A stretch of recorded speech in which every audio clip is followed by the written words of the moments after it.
Through satellite को launch किया, लेकिन सबसे बड़ी खास बात यह कि वो सैटेलाइट जैसे ही ऑर्बिट में पहुंचा वैसे ही हमारे प्रधानमंत्री माननीय श्री नरेंद्र मोदी जी ने तुरंत सोशल मीडिया पे उस स्पेस स्टार्टअप को कॉन्ग्रेचुलेशंस बोला।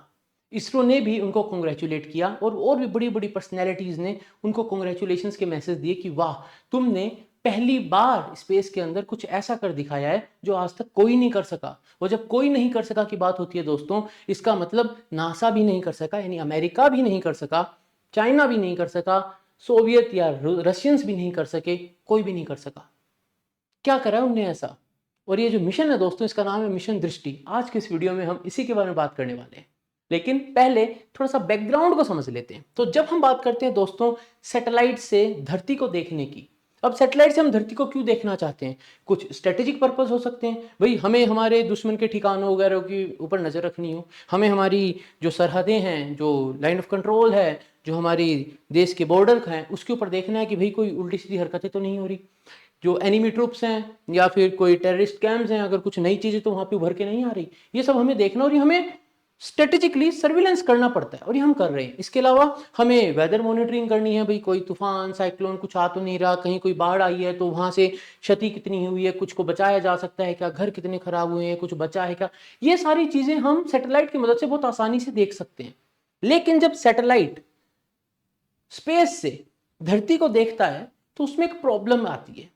दो प्रॉब्लम आती है। प्रॉब्लम ये है कि अगर बादल हैं तो सैटेलाइट के ऊपर जो कैमरा लगे हुए हैं, जो विजिबल रेंज में काम करते हैं, जो हमारी आंखों को समझ में आते हैं, उन रंगों को जो देखते हैं वो कैमरास, उनके लिए बादल जो है वो एक ऑब्स्टेकल है और वो बादलों के पार नहीं देख पाएंगे।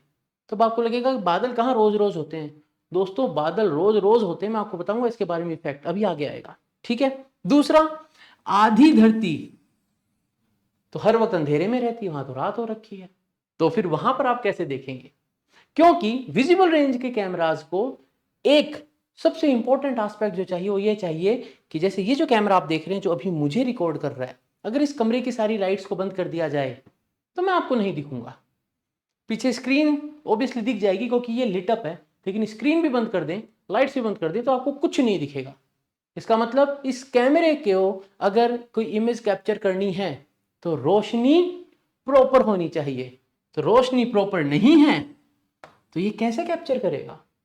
दूसरा, अगर इस कैमरे के सामने मैं धुआं कर दूं तो भी इमेज में मैं नहीं दिखूंगा क्लियरली।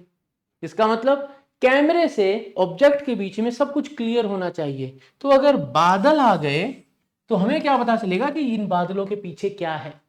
ये लिमिटेशन है, लेकिन इस लिमिटेशन को खत्म कर देती है टेक्नोलॉजी जिसको कहते हैं SAR, सिंथेटिक अपर्चर रडार।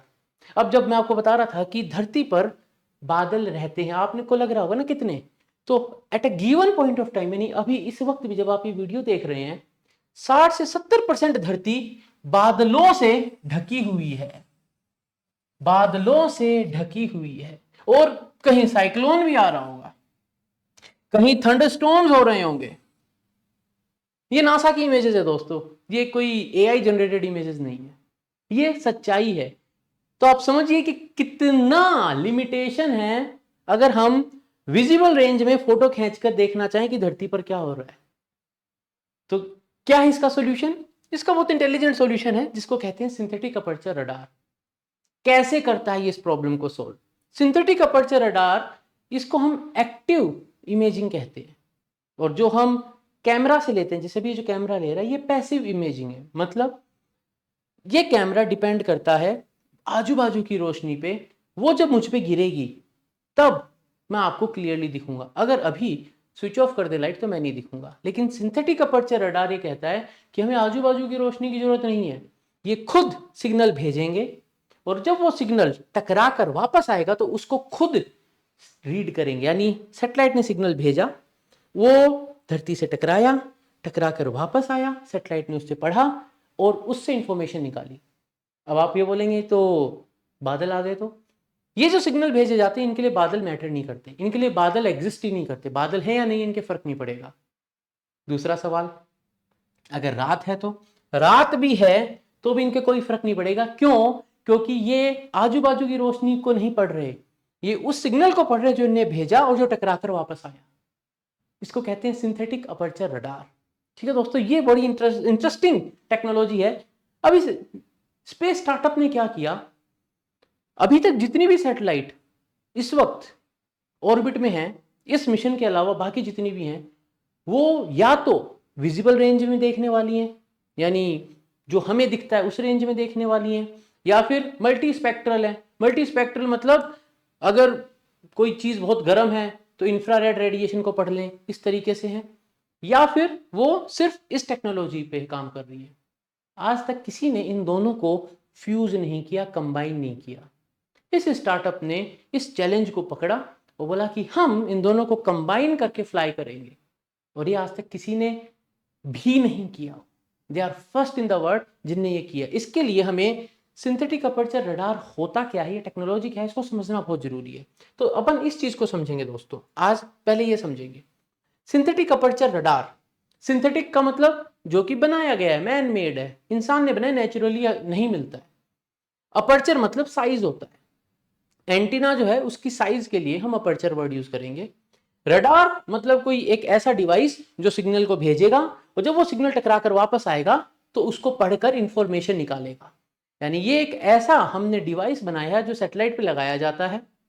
ये अपनी साइज सिंथेटिकली बनाता है, यानी इसकी जो एक्चुअल साइज है सैटेलाइट के ऊपर, जो इसकी एक्चुअल साइज है वो इसकी साइज काउंट नहीं होती। मैथमेटिकली ये अपनी साइज को किलोमीटर तक लंबा कर सकता है। वो भी कैसे करता है अपन वो भी देखेंगे।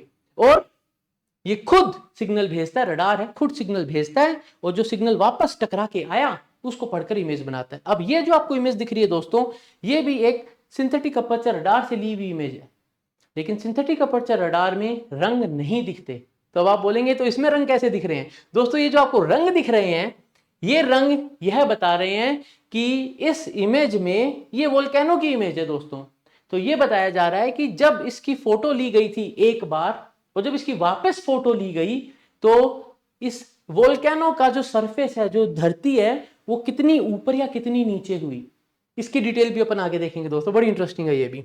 ओके, सो ये सिंथेटिक अपर्चर रडार से फोटो ली गई है। अब ये जो फोटो है दोस्तों, इसमें दिन रात का फर्क नहीं पड़ता, बस ये फोटो है। अब आपको समझ में चैलेंज क्या है? चैलेंज ये है कि इस इमेज से हम बहुत कुछ इंफॉर्मेशन नहीं निकाल सकते, बहुत मुश्किल है अगर हम एक्सपर्ट नहीं है तो। बट यही अगर ये रंगीन इमेज होती तो आप देख के बता देते, अच्छा यहाँ पे कुछ पेड़ हैं, ये कुछ रास्ता बना हुआ है, ये वाटर बॉडीज है, यहाँ पे ब्रिज बना हुआ है, ये किसी शहर की फोटो, यहाँ पे कोई स्टेडियम टाइप कुछ होगा, और यहाँ पे बीच में इमारतें बनी हुई हैं, आप तुरंत बता देते, है ना। ओके, तो अब ये काम कैसे करता है? जब मैं बोलता हूं कि भाई कैमरे से हम फोटो ले रहे हैं, कैमरे से हम फोटो ले रहे हैं, तो आप समझ रहे हैं, कैमरा आपने देखा है, सामने कैमरा लगा है, फोन पे कैमरा है, ऐसे ये कैमरा हमारे सैटेलाइट पे लगा हुआ होता है। लेकिन ये एक रडार है।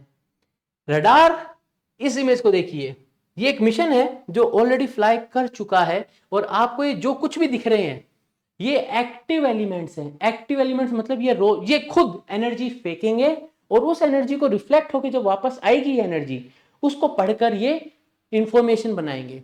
यहां पर जो भी आपको गोले दिख रहे हैं, ये एक्टिव एलिमेंट्स हैं जिनसे हम कंट्रोल करते हैं बीम कैसे जा रही है। इसको कहते हैं सिंथेटिक अपर्चर रडार। लेकिन अब आप बोलेंगे तो ज्यादा बड़ा नहीं, आप तो बोले थे किलोमीटर साइज का हो जाता है। वो टेक्नोलॉजी भी अपन आगे समझेंगे कि कैसे ये इस साइज के रडार को मैथमेटिकली जादू से, टेक्नोलॉजी के जादू से किलोमीटर लंबा बना देते हैं ऑर्बिट के अंदर। ओके, तो दोस्तों सबसे पहले बेसिक्स की बात करें तो हम जब सिंथेटिक अपर्चर रडार की बात करते हैं तो देखिए ये है वो रेंज जो हमें दिखती है। हम उसके नीचे जाएं तो इंफ्रारेड, इंफ्रारेड है जो गर्म जब कोई चीज हो जाती है तो वो इंफ्रारेड रेडिएशन छोड़ती है। जब चीज गर्म होती है वो हमारे को आंखों से नहीं दिखती। और नीचे जाएं तो आती है माइक्रोवेव, और नीचे जाएं तो आती है रेडियो फ्रीक्वेंसी। जो हमारी SAR है, इसकी रेंज इन दोनों के कहीं बीच में है। तो अब जब रेडियो की बात करी जाती है दोस्तों, तो रेडियो का तो सिग्नल आता है ना, हम FM AM जब चेक करते हो तो एक सिग्नल के जैसे आता, तो सिग्नल है, और सिग्नल कैमरे से नहीं आता, सिग्नल एंटीना से आता है। अब आप समझे ये क्या है?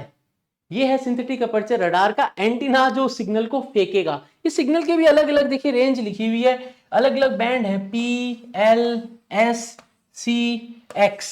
X का मतलब ये जो ये देखिए, ये जो फ्रीक्वेंसी लिखी हुई है गीगाहर्ट्ज में फ्रीक्वेंसी है, यहां पर जो एक्स बैंड है इसकी वेवलेंथ सबसे छोटी होती है, यानी ये सबसे ज्यादा बढ़िया रेजोल्यूशन देता है, बहुत ही बढ़िया तरीके से ये छोटी छोटी चीजों के बीच में डिफरेंस बता पाएगा। हम जैसे जैसे एक्स से पी की साइड जाते हैं वैसे वैसे हमारा चीजों को बारीकी से पढ़ने की काबिलियत इसके अंदर कम हो जाती है। सब आएगी डिटेल, डोंट वरी। यहां देखिए, तो एक्स की हम जब बात करें तो ये high resolution synthetic aperture radar है, और जब हम बात करते हैं CXLP की, तो ये देखिए जैसे जैसे ये लैम्डा बढ़ता जाता है, ये वेवलेंथ है बढ़ती चली जाती है, वैसे वैसे रेजोल्यूशन कम पड़ता जाता है। तो मोस्टली सी बैंड के अंदर बहुत ज्यादा यूज किया जाता है ग्लोबल मैपिंग के लिए, चेंज डिटेक्शन के लिए, monitoring of area, ice, ocean, maritime navigation के लिए यूज होती है। जो एस बैंड है वो यूज होता है एग्रीकल्चर मॉनिटरिंग के लिए। जो एल बैंड है उसको यूज किया जाता है, ये चीज आप ध्यान रखिएगा इस चीज को जो मैं वर्ड बोल रहा हूं, इंटरफेरोमेट्रिक सार। ये हाइट डिफरेंस बता देती है कि धरती जो है वो 1 सेंटीमीटर या 2 सेंटीमीटर ऊपर या 2 सेंटीमीटर 1 सेंटीमीटर नीचे हुई है क्या, वो हम इससे देख सकते हैं। अब यहां पर ये नीचे की इमेज देखिए, हम जब एक्स बैंड में यूज करते हैं जिसमें वेवलेंथ तकरीबन 3 सेंटीमीटर के आसपास है, उसमें रेजोल्यूशन बहुत अच्छा मिलता है, लेकिन एक लिमिटेशन है, अगर घने पेड़ हैं तो वो सिग्नल जो है पेड़ों से टकराकर वापस चला जाएगा, यानी हम धरती पे पेड़ों के नीचे क्या हो रहा है हमें नहीं दिखेगा। हम थोड़ा सा एक बैंड बढ़ाएं और सी बैंड में जाएं 6 सेंटीमीटर की रेंज में, तो हमें थोड़ी वो टहनियां दिख जाएंगी। हम एल बैंड में जाएं तो हमें थोड़ी ज्यादा टहनियां दिख जाएंगी, लेकिन फिर भी थोड़े थोड़े पत्ते हमें डिस्टर्ब करेंगे। अगर हम पी बैंड में ऑपरेट कर रहे हैं, 65 सेंटीमीटर वाली रेंज में ऑपरेट कर रहे हैं, तो हमें ऐसा लगेगा जैसे जो पेड़ हम देख रहे हैं उस पर एक भी पत्ता नहीं है, खाली ये ढांचा खड़ा है, स्ट्रक्चर, और उस स्ट्रक्चर से जो भी रेडिएशन टकराकर वापस आ रहा है सैटेलाइट उसको पकड़ेगा और हमें डिटेल में इमेज दे देगा। लेकिन हमें यहां पर नीचे क्या हो रहा है वो दिखेगा, टहनियां दिख जाएंगी, बट रेजोल्यूशन जो है वो खराब हो जाएगा। Okay fine. रेजोल्यूशन की जब हम बात करते हैं, जब हम टकरा कर वापस आने वाली रोशनी की बात करते हैं, उसको भी हम देखें कि उसमें हम क्या पढ़ते हैं। तो जब हम ये सिग्नल जो है, ये सिग्नल हमने सैटेलाइट से भेजा, अगर रफ सरफेस है तो उससे टकराएगा और वापस स्पेस में जाएगा और सैटेलाइट उसको कैप्चर करेगी, या फिर वो वॉल्यूम रिफ्लेक्शन होगा, पेड़ से टकराएगा और अलग अलग एंगल पर टकरा कर वापस जाएगा, या फिर डबल बाउंस होगा। डबल बाउंस मतलब टकराया फिर टकराकर ऊपर गया। ये अलग अलग मोड होते हैं जहां पर हमारी सैटेलाइट को वापस जो सिग्नल है मिलता है, और इसके अंदर पोलराइजेशन एक वर्ड काम करता है। पोलराइजेशन का मतलब यह है कि जो वेव आ रही है उसका डायरेक्शन कैसा है। तो जैसे यहां पे देखिए एक इंसान ने रस्सी पकड़ी है, अगर रस्सी को मैं ऐसे ऐसे हिला रहा हूं ऊपर नीचे, उसको कहते हैं वर्टिकल पोलराइजेशन, और अगर मैं यूं हिला रहा हूं साइड में, इसको कहते हैं हॉरिजॉन्टल पोलराइजेशन। तो यहां पर यह भी मैटर करता है कि कौन सा पोलराइजेशन है। जैसे कि जब हम रफ सरफेस को पढ़ना चाहते हैं तो हम वर्टिकल पढ़ते हैं, यानी वर्टिकल पोलराइजेशन में भेजते हैं, और जो टकराकर वर्टिकल पोलराइजेशन में इंफॉर्मेशन वापस आती है हम उसको पढ़ते हैं, वो बेस्ट होती है। हमें जब डबल बाउंस पढ़ना है, यानी जब हमें इमारतों को पढ़ना है, तो हम हॉरिजॉन्टल पढ़ना चाहते हैं, यानी हम हॉरिजॉन्टल में भेजते हैं और टकराने के बाद हॉरिजॉन्टल में जो इंफॉर्मेशन वापस आई हम उसे पढ़ते हैं। लेकिन जब हमें क्रॉप्स, वेजिटेशन, फॉरेस्ट कवर इनको पढ़ना हो तब हम हॉरिजॉन्टल वर्टिकल को पढ़ते हैं। हॉरिजॉन्टल वर्टिकल मतलब हमने भेजा सिग्नल ऐसे, और जो टकराकर हमें ऐसे वाला सिग्नल मिला हम उसको पढ़ते हैं, उससे इंफॉर्मेशन निकालते हैं। तो यहां पर अब हम ये भी डिसाइड कर सकते हैं हमें क्या पढ़ना है, और उसी पे हम ये मोड डिजाइन करते हैं। ठीक है, ये है सिंथेटिक अपर्चर रडार। अब सवाल ये आएगा कि ये कैप्चर कैसे करता है। तो यहां देखिए, ये जो आपको लाइन दिख रही है ये सैटेलाइट का रास्ता है, ये जो आपको दिख रहा है ये हमारा रडार है। इसने सिग्नल भेजा, फिर थोड़ी आगे आ गया, ये फिर सिग्नल भेजा, फिर आगे आ गया, फिर सिग्नल भेजा, आगे आ गया, फिर सिग्नल भेजा, आगे आ गया, फिर सिग्नल भेजा। तो ये रडार खुद तो इतना छोटा सा है, लेकिन यहां से लेकर यहां तक में ये जो पूरी लेंथ है एक ही पॉइंट को पढ़ने की कोशिश कर रहे हैं। तो यानी इस पॉइंट को पढ़ने के लिए इसको क्या लगेगा कि इतना बड़ा एंटीना है, क्योंकि हम फोटो खींचते जा रहे हैं, एक तरीके से आप मानिए फोटो खींचते जा रहे हैं, एक ही पॉइंट की आगे बढ़ते जा रहे हैं।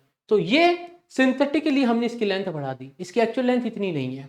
ठीक है, अब जब हम ये सिग्नल नीचे भेजते हैं तो धरती पर सिग्नल दिखता कैसे है। तो जब हम ये वही है हमारा रडार एंटीना जो हमने देखा था, आपने देखा था ना, गोल गोल सर्कल थे, वहां से हमने सिग्नल भेजा। वो सिग्नल जब धरती पर पहुंचता है तब तक उसकी ऐसी शेप हो जाती है। ये जो शेप है ये डिसाइड करती है कि हम इसको स्वाथ कहते हैं, कि हम कितना बड़ा एरिया एक बार में पढ़ सकते हैं। तो दिस इज द फुटप्रिंट, कि हम कितने बड़े एरिया को एक बार में जब सिग्नल भेज रहे हैं तो एक बार में कितने बड़े एरिया को कवर कर सकता है। जैसे 10 किलोमीटर, 20 किलोमीटर, 30 किलोमीटर, बिल्कुल इतना बड़ा बड़ा एरिया होता है जिसको हम स्वाथ कहते हैं। ये कुछ टर्म्स है जो हमने ध्यान रखनी है अगर हम सिंथेटिक अपर्चर रडार को समझना चाहते हैं तो। ओके, अब हम बात करते हैं अलग अलग वैरायटी की। तो सिंथेटिक अपर्चर रडार से जब हम इंफॉर्मेशन निकालते हैं तो उसमें एक बहुत इंटरेस्टिंग आती है जिसको हम कहते हैं इंसार। मैंने कहा था आप याद रखना इस टर्म को, इंटरफेरोमेट्रिक सार। इसकी खास बात क्या है? इसकी खास बात यह है, ये जो इमेज आपको दिख रही है और यहाँ पे खूब सारे आपको जो रंग दिख रहे हैं, ये रंग ये बता रहे हैं कि हर एक कलर जो है वो 2.8 सेंटीमीटर के सरफेस मूवमेंट को दिखा रहा है। ये कोई एक वोल्केनो की फोटो है और हर एक रंग जो है वो ये बता रहा है कि जो सरफेस है वो 2.8 सेंटीमीटर खिसका है। ये सारी इंफॉर्मेशन स्पेस से ली गई है, जो फोटो खींची गई किसके थ्रू? सिंथेटिक अपर्चर रडार से, और देन कलर कोडिंग करी गई है। इसको कहते हैं इंटरफेरोमेट्रिक सार या इंसार। ये सबसे खास बात है इस चीज की। ओके, अब हम बात करते हैं जो रेगुलर इमेजिंग होती है जिसको हम कहते हैं जो विजिबल रेंज में होती है। अब ये जो मिशन गया दोस्तों, मिशन दृष्टि, इसके अंदर लगा हुआ था multi spectral imager. Multi spectral imager जो है वो ब्लू कलर में, ग्रीन में, रेड में, इंफ्रारेड में, यानी गर्म जो चीजें उनसे जो हीट वेव आ रही है उसको पढ़ सकता है, उस रेडिएशन को पढ़ सकता है, और इंफ्रारेड की भी अलग अलग बैंड को पढ़ सकता है। यानी ये एक बार में जो एक फोटो खींचेगा उस फोटो में खूब सारे अलग अलग रेंजेस में उस ऑब्जेक्ट को देखता है। जैसे अगर अभी बात करी जाए, मेरी फोटो खींची जाए इस मल्टी स्पेक्ट्रल इमेजर से, तो वो पहले ब्लू रेंज में मेरी इमेज कैसी आ रही है, ग्रीन में कैसी आ रही है, रेड में कैसी आ रही है, और मेरे बॉडी टेम्परेचर के हिसाब से मैं कैसा दिख रहा हूं, वो सारी इमेजेस कैप्चर करेगा। लेकिन अगर सूरज की रोशनी नहीं है या बादल आ गए तो ये ऊपर के सारे तो गायब है। इंफ्रारेड वाले हो सकते हैं काम कर जाए, कि अंधेरे में काम कर जाए, क्योंकि कोई चीज गर्म है तो हमें दिख जाएगी, बट देन सूरज की रोशनी अगर नहीं है तो then it's of no use, बस ये बस खत्म, ब्लाइंड है ये। इसके लिए सिंथेटिक अपर्चर रडार चाहिए। अब सबसे बड़ी बात, जो ये मल्टी स्पेक्ट्रल इमेजर होता है, इसके ऊपर अमेरिका में जो मिलिट्री है उनने रिसर्च किया था, यूएस आर्मी रिसर्च लेबोरेटरी ने, और उनने बोला कि अगर हम इस मल्टी स्पेक्ट्रल इमेजर को यूज करें और प्रॉपर एल्गोरिथम्स को लिखें तो हम लैंडमाइंस को, जो बरिड लैंडमाइंस होते हैं, उनको डिटेक्ट कर सकते हैं। इतना ही नहीं, इनने बोला कि हम सेंसर को बूस्ट कर सकते हैं, उसको एल्गोरिथम से इतना पावरफुल कर सकते हैं कि जब हम किसी मिसाइल की बात करें तो वो मिसाइल जो है, कौन सा, इंटरकॉन्टिनेंटल बैलिस्टिक मिसाइल जो है, हम उसको भी डिटेक्ट कर सकते हैं। That is the power. अब आपको समझ में आएगा कि मिशन दृष्टि इतना इंपॉर्टेंट क्यों है। क्यों? क्योंकि वो ये सारी काबिलियत तो रखता ही है, साथ में वो बादल है या नहीं है, दिन है या रात है, उसमें भी ये इमेजरी कर सकता है। यानी very very important and very very strategic, खासकर हमारे नेबर्स को बड़ा हेडेक होने वाला है इस चीज से। ओके, तो अब कंपैरिजन करें तो जब हम बात करते हैं ऑप्टिकल इमेजरी की, हम ऑप्टिकल कैमरा से जब फोटो खींचते हैं तो ऑल वेदर रिलायबिलिटी नहीं है, डे और नाइट में इमेजिंग नहीं हो सकती। हाँ, ह्यूमन एनालिसिस आसान है क्योंकि हमें आंखों से दिख जाएगा हमें क्या दिख रहा है, और हम मटेरियल और स्पेक्ट्रल आईडी से बता सकते हैं कि क्या चीज है। क्यों? क्योंकि ऑलमोस्ट हर चीज का मटेरियल या स्पेक्ट्रल आईडी बनाया जा चुका है लेबोरेटरीज के अंदर, हैंड हेल्ड डिवाइस से बनाया जा चुका है। उनका एक पर्टिकुलर सिग्नेचर होता है, वो किस तरीके से रिफ्लेक्ट कर रहे हैं, उनका सरफेस कैसा हो, सब तो वो हम डिटेक्ट कर सकते हैं।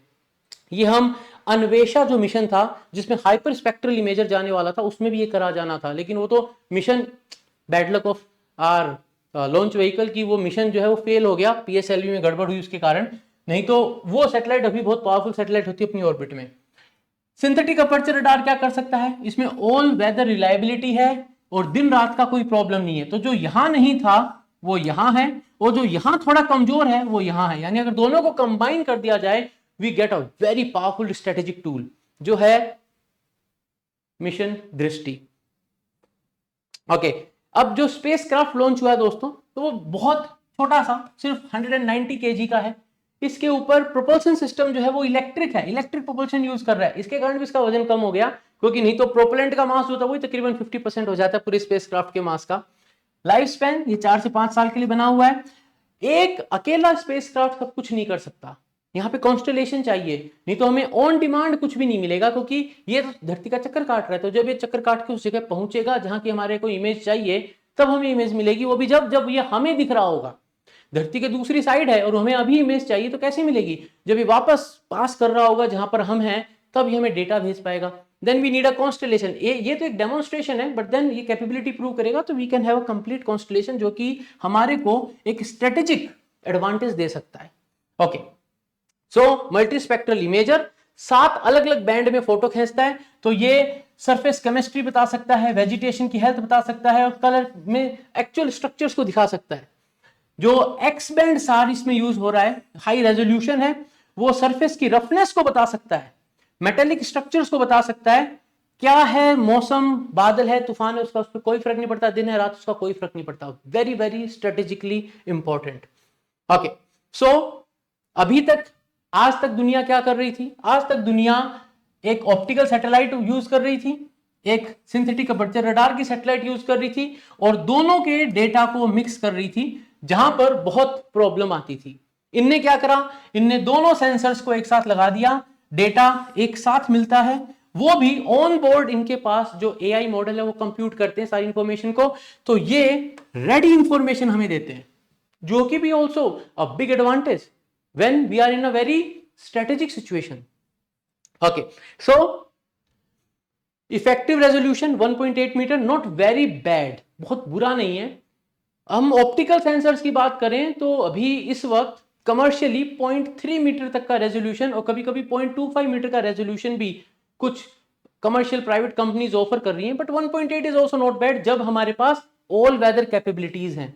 मतलब अगर हम सिर्फ एक ऐसी सैटेलाइट की बात करें जिसको खाली दिन में दिखेगा और बादल है तो नहीं दिखेगा, और वो 0.3 मीटर का रेजोल्यूशन देती है, यानी अगर कोई दो ऑब्जेक्ट 0.3 मीटर दूर है तो बता देगी कि दोनों ऑब्जेक्ट क्या हैं।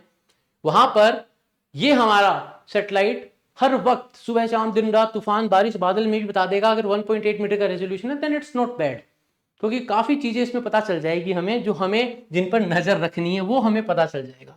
Okay fine. लेकिन अब एक और बात है, अगर एक सैटेलाइट ये सारा डेटा जनरेट करता है और ऐसा कैसा सारा डेटा धरती पे भेज देता है, यानी वो डेटा पहले धरती पे पहुंचेगा और वो बहुत भारी भरकम डेटा होगा, और फिर उसको आप प्रोसेस करो और फिर उससे आप इंफॉर्मेशन निकालो। मिशन दृष्टि क्या कर रहा है? वो डेटा को एक्वायर करेंगे धरती से, ऑनबोर्ड सिस्टम जो है वो वही उसको कंप्यूट करेगा, और सीधा का सीधा हमें तुरंत रेलेवेंट इंफॉर्मेशन दी जाएगी। That's what they are claiming that they can do. इससे हमारी कैपेबिलिटी और बढ़ जाती है।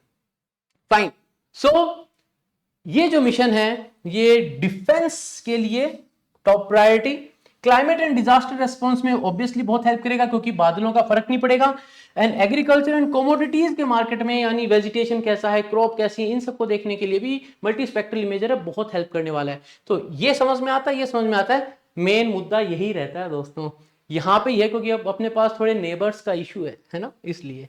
ओके, सो अगर हम इसको एक ओवरव्यू में देखें तो रेजोल्यूशन जो है दैट्स फाइन। मकसद है, जिनने अपना नाम वेंटोर कर लिया है, वो 0.3 मीटर तक जा सकते हैं, ठीक है।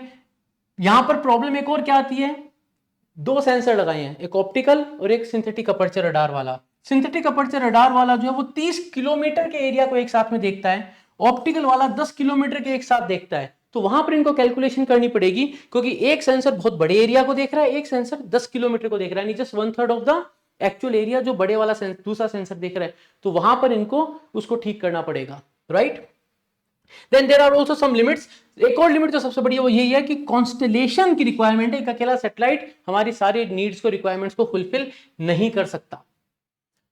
ये सबसे इंपॉर्टेंट पार्ट है, ये पहली बार हुआ है। ऐसा नहीं है कि इस वक्त जायंट्स नहीं है, कमर्शियल मार्केट में हैं, Planet, Iceye and Maxar, they have monopoly, they control this segment, लेकिन इनके पास फ्यूज्ड टेक्नोलॉजी नहीं है।